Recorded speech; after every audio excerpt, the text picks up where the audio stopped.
तर मित्रांनो, मला सांगा की तुमच्या गावामध्ये जेव्हा कोरोनाचा पिरियड आलता होता आणि ऑनलाईन शिक्षण चालू होतं, तर तेव्हा खरोखरच इंटरनेट चालू होता का?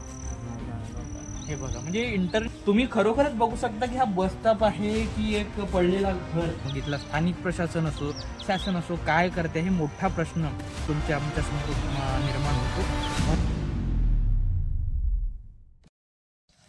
नमस्कार, मी साहिल रामटेके आपल्या सर्वांचे स्वागत करतो माझ्या यूट्यूब चॅनलवर. सध्या मी उभा आहे अहेरी तालुक्यातील गोविंदगाव या ठिकाणी, आणि आज मी तुम्हाला खऱ्या अर्थाने गडचिरोली जिल्ह्याच्या विकासाची परिभाषा काय आहे ते मी सांगतो. तर चला माझ्यासोबत तुम्ही बघा.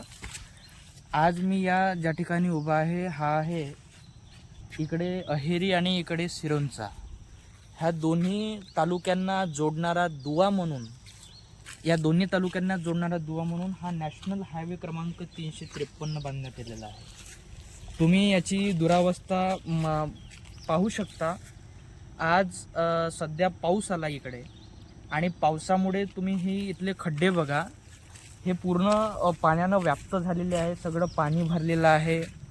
आणि इथून तुम्ही जर पुढं गेलेत किंवा इकडे सिरोंचा साईडला जरी गेलेत, तर तुम्ही संपूर्ण जे काही रोड आहे हा संपूर्ण रोड पूर्ण जलमय झालेला आहे असं म्हटलं तरी चालेल. जे खड्डे आहेत त्याच्यामुळे अतिशय भयानक अवस्था इथली झालेली आहे. आणि इथले हे जो हा महामार्ग आहे हा खरोखरच एक महामार्ग आहे का, आणि त्याची परिभाषा काय आहे हे तुम्हाला नक्की आता समजेल.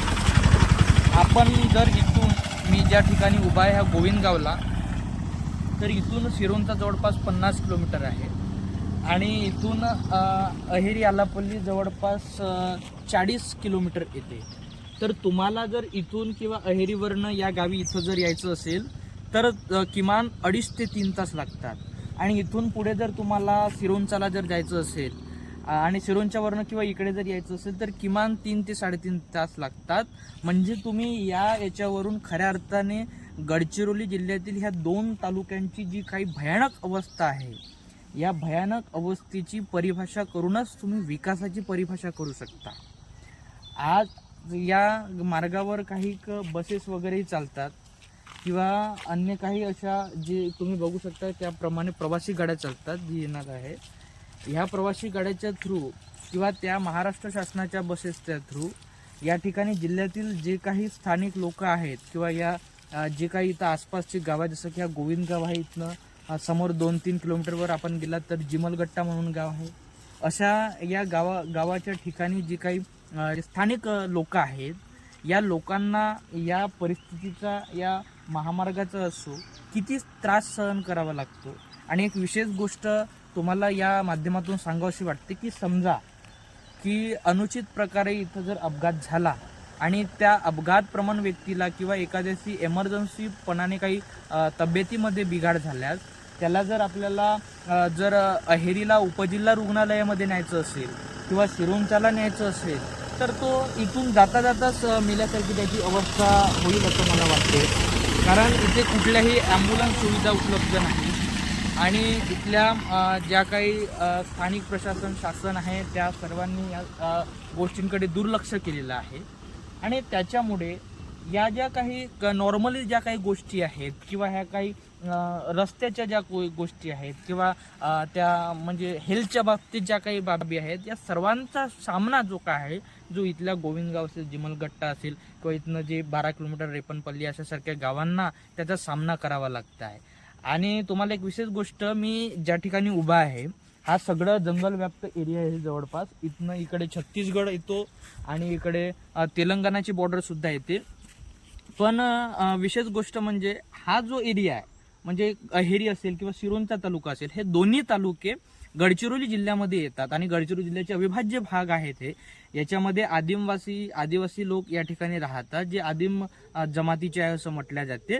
परंतु यांना विशेषतः म्हणजे आपल्या गडचिरोली जो जिल्हा आहे, या जिल्ह्यातील गडचिरोली शहरापासून किमान 5 तरी वर्ष हे मागासलेले आहेत का, असा मोठा प्रश्न या ठिकाणी उपस्थित होतो. याचं महत्त्वाचं कारण म्हणजे काय तर तुम्हाला सांगतो, या ठिकाणी इंटरनेटचा कसलाही साधन तुम्हाला दिसणार नाही.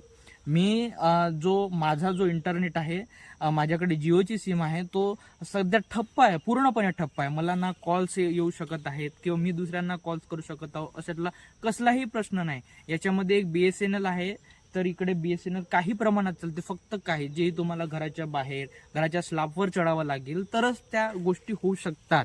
मग मला प्रश्न पडतो की ज्यावेळी या भारत देशामध्ये कोरोनाचं महामारीचं संकट आलं होतं आणि सर्व शाळा कॉलेजेस बंद करून विद्यार्थ्यांना जेव्हा ऑनलाईन शिक्षण झूमच्या माध्यमातून असेल किंवा अन्य काही ॲप्सच्या माध्यमातून असेल द्यावयाचं होतं, मग त्यावेळेस खरोखरच या विद्यार्थ्यांनी कशा पद्धतीने त्या संकटाला सामोरे गेले असतील हा मोठा प्रश्नचिन्ह निर्माण होतो. मी गावामध्ये गेलो असता काही विद्यार्थ्यांना या बाबतीत विचारणा केली की तुम्ही खरोखरच बाबा या समस्येला सामोरे गेले का, आणि तुम्ही कशा प्रकारे मग तुमची शैक्षणिक गरजा जी होती शैक्षणिक गरजा पूर्ण केली. तेव्हा त्यांनी सांगितले की आम्ही कसलेही ऑनलाईन क्लासेस असो किंवा ज्या काही ऑनलाईन स्टडी असो ती अजिबात केली नाही. त्याचं महत्त्वाचं कारण म्हणजे इंटरनेट, आणि याच इंटरनेटच्या अभावामुळे या लोकांचा संपर्क जो आहे तो पुढे होत नाही आहे. आता मी तुम्हाला इथला बसस्टॉप दाखवतो. हा एक गोविंदगाव गाव आहे इथं, आणि तुम्ही या बसस्टॉपवरून बघू शकता की याची अवस्था काय आहे.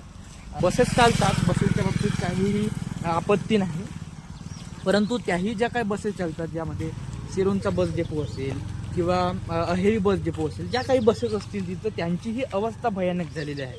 त्याचं महत्त्वाचं कारण जर काही असेल तर तो रस्ता आहे, आणि इथली जी पायाभूत सुविधा जर योग्य नसतील तर कशा प्रकारे या गावातील असो किंवा या तालुक्यातील असो युवकांचा विकास होऊ शकतो. मी तुम्हाला बसस्टॉप दाखवतो. आता बघा तुम्ही बसस्टॉप, तुम्ही खरोखरच बघू शकता की हा बसस्टॉप आहे की एक पडलेला घर. याचं उत्तर तुम्ही कमेंट्समध्ये नक्की द्या, कारण या ठिकाणी जी बैठक अवस्था आहे ती सुद्धा पूर्ण खराब आहे.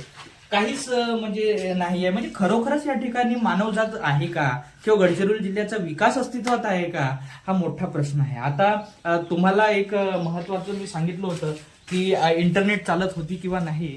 या ठिकाणी हे 2 मुलं आहेत, आपण त्यांना विचारू की त्यांनी कोरोना काळामध्ये कशा प्रकारे या समस्येचा सामना केला आणि खरोखरच इंटरनेट सेवा यांच्यापर्यंत पोहोचली होती का. तर चला आपण जाऊ, यांना विचारून दाखवतो की खरोखरच इंटरनेट चालत होता का. हे गोविंदगावचे रहिवासी आहेत.